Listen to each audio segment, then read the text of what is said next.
We all started off in the Commando, so I think Paddy was number 11, wasn't he? Scottish. I was number 7. 7, 8 and 11 went out to the Middle East together, lay force, and nobody liked us from the time we got there. Paddy Mayne was known for his athleticism, buoyant character, and crazy antics as a soldier during World War II.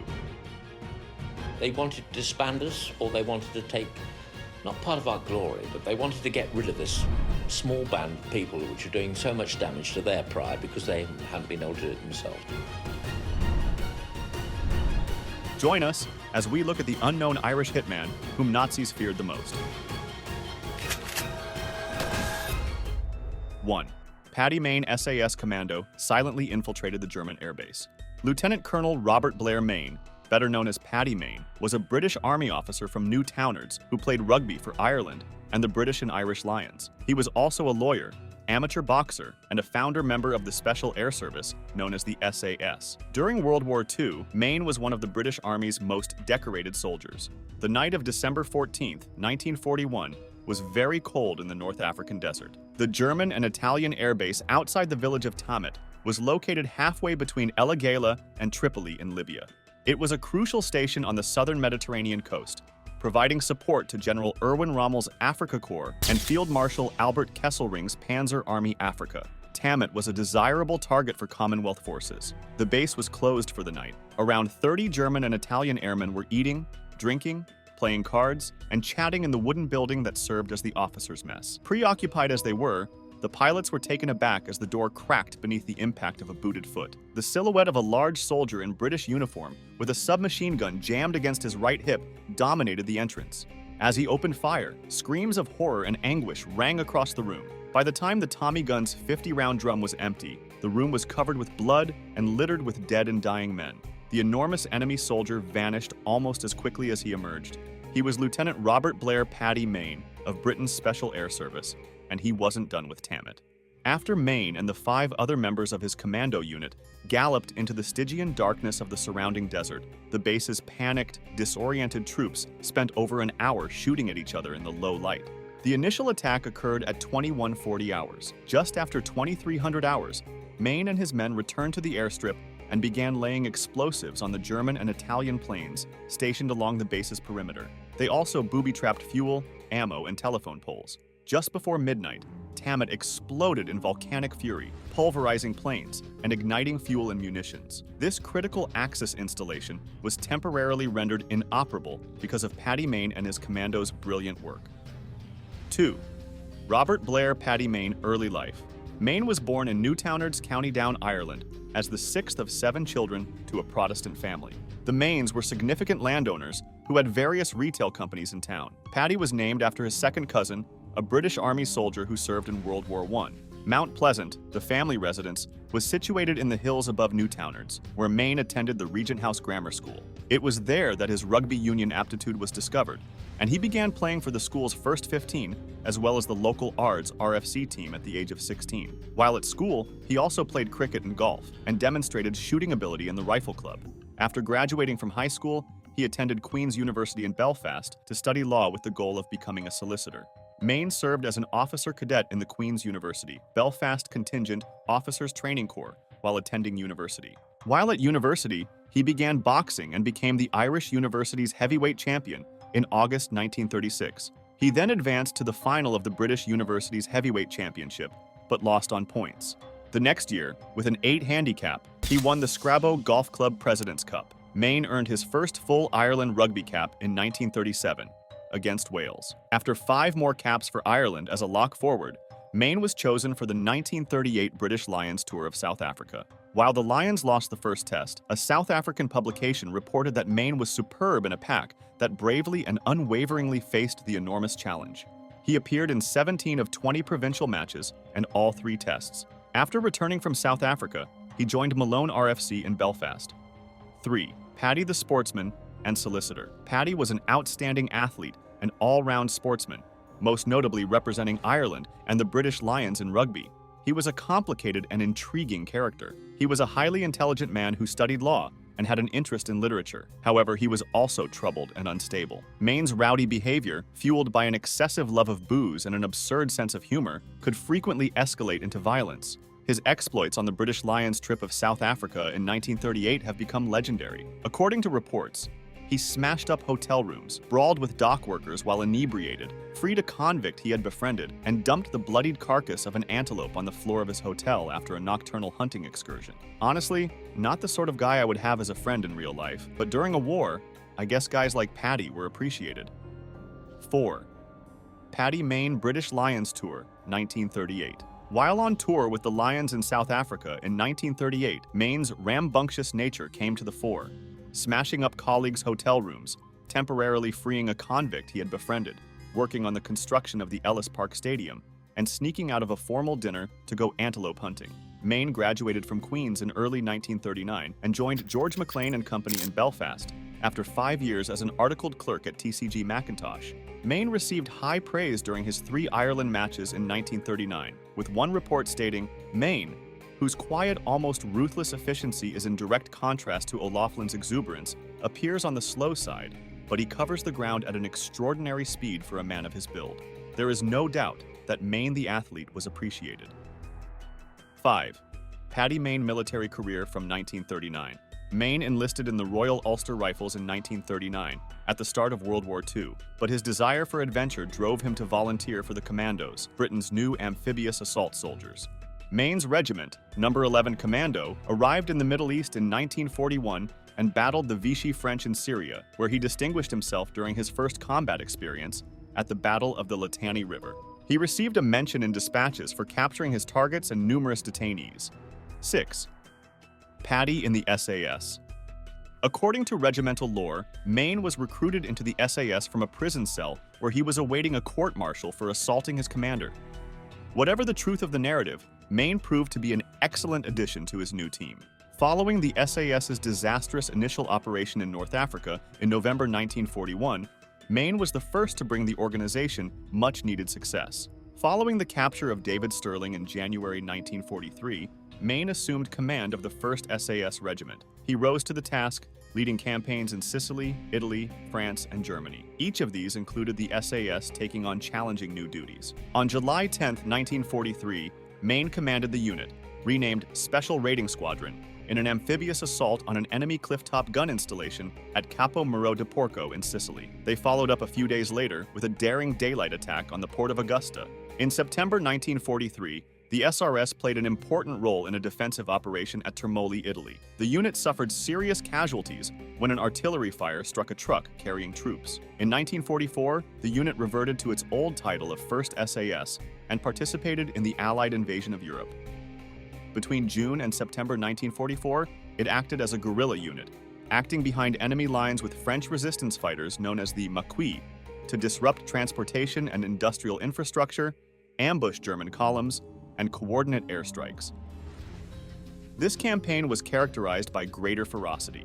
The SAS suffered greatly at the hands of Germany's merciless security services, and scores of captured SAS personnel were executed in compliance with Hitler's infamous Commando order. Finally, in 1945, Mayne led his men into the heart of Germany, spearheading the Allied offensive. This campaign turned the tables on the SAS, who were now the targets of ambushes, snipers, and mines. On April 9th near Oldenburg, Mayne executed his final big heroic effort, rescuing several of his men who had been pinned down in a ditch after an ambush. During this operation, Mayne drove away or killed enemy snipers hidden in nearby farm buildings. He then dealt with adversaries in a wooded area by driving a jeep up and down the nearby road while his gunner opened fire on the German positions. One of his officers noted that there could only be one explanation for Mayne's survival: the sheer audacity and courage which he exhibited in driving his jeep into their field of fire momentarily puzzled the enemy. 7. Paddy attack on Tamet airfield in Libya. On the night of December 14th, Paddy led a small squad in an attack on Libya's Tamet airstrip. Mayne's team stormed into the officers' mess, shooting down the Germans and Italians within. They then attacked Luiz, dropping bombs on some of the aircraft and shooting at others' cockpits. In total, 24 aircraft were destroyed, along with fuel tanks, an ammo dump, and a telegraph pole line. This attack is particularly notable for Mayne wrenching off an adversary aircraft's control panel, a Herculean feat that has gone down in SAS history. Many more successes would follow in the North African campaign, with Mayne personally destroying over 100 aircraft. 8. Battle of Gazala. The Battle of Gazala took place from May 26th to June 21st, 1942, during the Western Desert Campaign of World War II, west of the port of Tobruk in Libya. The Panzer Army Afrika, which included German and Italian battalions, engaged the British 8th Army, which was made up primarily of British Commonwealth, Indian, and Free French soldiers. The Axis troops launched a deception attack in the north, while the main attack circled the Gazala position's southern flank. The Free French garrison unexpectedly resisted at the southern end of the line around the Bir Hakeim box, leaving Panzer Army Afrika with a long and vulnerable supply route around the Gazala line. Rommel retreated to a defensive position behind Allied minefields, establishing a base in the middle of British defenders. Italian engineers cleared mines from the west side of the minefields to open a supply channel to the Axis side. Operation Aberdeen, the 8th Army's offensive to finish off the Panzer Army, was poorly coordinated and thoroughly destroyed. Many British tanks were lost, and the Panzer Army regained the initiative. The 8th Army withdrew from the Gazala line, and Axis forces overran Tobruk in a day. Rommel pursued the 8th Army into Egypt, forcing it from several defensive positions. The Battle of Gazala is widely regarded as Rommel's greatest win. At the First Battle of El Alamein, the 8th Army halted the Axis assault, as both sides were nearing exhaustion. To help the Axis advance into Egypt, the planned attack on Malta was postponed. The British were able to resurrect Malta as a base for strikes on Axis convoys to Libya, significantly complicating Axis supply problems at El Alamein. Mayne, now a captain, led his men in critical attacks against Benghazi's dock and nearby airfields. On March 15th, he set out to attack an airstrip called Burqa Satellite. He arrived at the target at 3 a.m. the next day, accompanied by 2 corporals named Rose and Bennett, as well as Private Byrne. The commandos destroyed the base's fuel dumps, 15 planes, and a stack of 12 torpedoes. They escaped neatly, but missed their rendezvous and had to walk 30 kilometers over the hot desert to the next pickup place.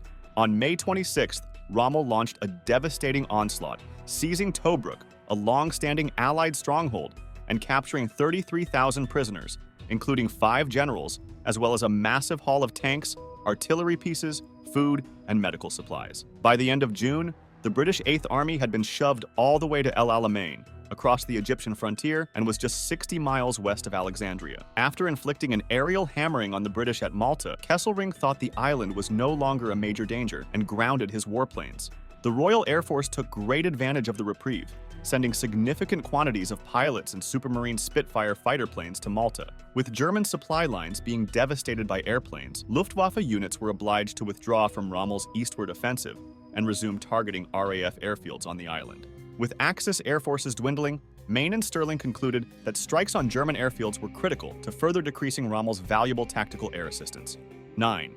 July 4th to 9th, 1942. Paddy Mayne attacks. From November 1941 to the end of 1942, Mayne took part in numerous night missions deep behind enemy lines in the deserts of Egypt and Libya when the SAS caused havoc by destroying many enemy aircraft on the ground. Mayne pioneered the use of military jeeps in surprise hit-and-run operations, particularly against Axis airfields. It was reported that he personally destroyed up to 100 planes. Following the failure of the previous initial foray behind enemy lines, his first successful raid at Wadi Tamet on December 14, 1941, which damaged aircraft and petrol stores, contributed to the SAS's survival. Mayne received the Distinguished Service Order for his role in the raid on Tamet. On February 24, 1942, he gained a mention in dispatches.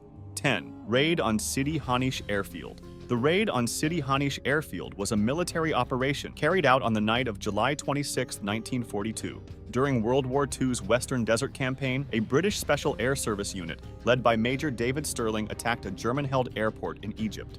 Several Luftwaffe planes carrying supplies to the Axis forces were destroyed or damaged by machine gun fire and bombs. Axis frontline units were redirected to bolster garrisons in the rear that were vulnerable to attack. The operation began on the night of July 26th and 27th, with 18 jeeps, each carrying 3 or 4 British or French commandos, traveling the desert in formation without headlights. The weather was fantastic, with a full moon and no clouds. As the raiders reached the airfield, the lights lining the runway turned on, causing alarm among the commandos, who assumed they had been detected. But the lights had been turned on to allow a Luftwaffe bomber to land. Sterling fired a green flare and directed the jeeps to form a V formation on the airfield. The SAS rushed the airstrip, firing their K-guns loaded with tracer ammunition at the parked German aircraft, which included Junkers Ju-87 Stuka dive bombers, Ju-52 transport planes, and Messerschmitt Bf 109 fighters. German forces responded with machine guns and anti-aircraft weapons, crippling one jeep.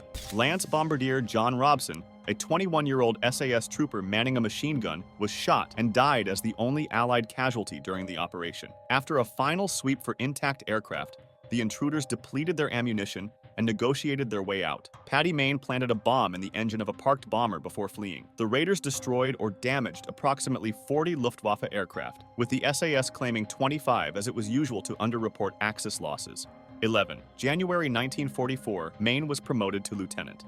In January 1944, Mayne was promoted to lieutenant colonel and assigned leadership of the 1st SAS Regiment. He then led the SAS with distinction during the war's last missions in France, Holland, Belgium, Germany, and Norway, often working alongside local resistance forces such as the French Maquis. During the war, he became one of the most decorated soldiers in the British Army, receiving the Distinguished Service Order with 3 bars 4 times, making him one of only 7 British personnel to do so. Mayne pioneered the use of military jeeps in surprise hit-and-run operations, particularly against German airfields. By the conclusion of the war, he was said to have single-handedly destroyed 130 airplanes. Mayne was awarded the 2nd bar to his DSO for his leadership and personal disregard for danger while in France, where he trained and collaborated closely with the French resistance. In addition, the post-war French government decorated him with the Legion of Honor and the Cross of War, making him the first foreigner to earn both awards. It has often been questioned why Mayne was not awarded the Victoria Cross, and even King George VI expressed surprise at the decision. The reason almost definitely rests in Mayne's aggressive demeanor towards some of his superiors, as well as the Army hierarchy's skepticism of the Special Forces' unusual attitudes and techniques. 12. Mayne was recommended for the Victoria Cross. In April 1945, Mayne led 2 armored jeep squadrons through the front lines toward Oldenburg in Operation Howard, the war's last of its kind. He rescued his wounded soldiers and destroyed a German machine gun post in a nearby settlement.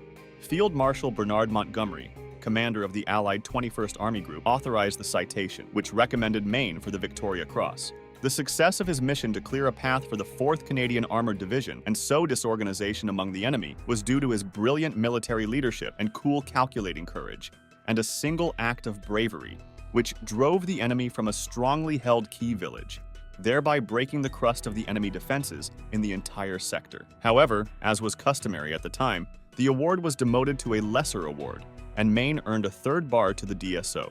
Mayne's contemporaries questioned why he was not awarded the Victoria Cross. The issue came to a head when, following a public campaign, a posthumous award was introduced in the UK Parliament. An early-day motion presented to the House of Commons in June 2005 and endorsed by more than 100 MPs stated that he should be granted the cross. The UK government declined to reopen the issue, but the Blair Mayne Association pledged to continue their campaign to get the Victoria Cross given to Mayne retrospectively. 13. Life after war. Mayne was hired in 1945 to work as the expedition leader, Edward W. Bingham's deputy, on the Falkland Islands Dependencies Survey. He traveled to the Falkland Islands, Deception Island, and Port Lockroy. Mayne returned to Newtownards and worked as a solicitor before becoming secretary of the Law Society of Northern Ireland. He had significant back pain, so he couldn't even watch rugby games as a spectator. He rarely discussed his wartime duty.